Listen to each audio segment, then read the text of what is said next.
Hello everyone, welcome back to the channel. In this video I'll explain what partnership message on Instagram.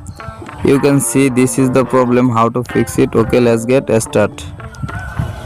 First, go to your Google Play Store or App Store and tap on search bar, search Instagram, tap on Instagram update, check your Instagram update. My Instagram app already updated to the latest version. Okay, done. And open your Instagram app, tap on profile icon, tap on three line option and scroll down, tap on account type and roles,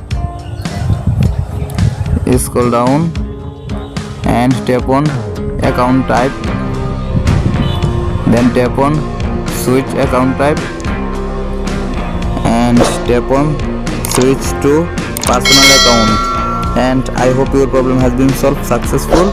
Please subscribe my YouTube channel.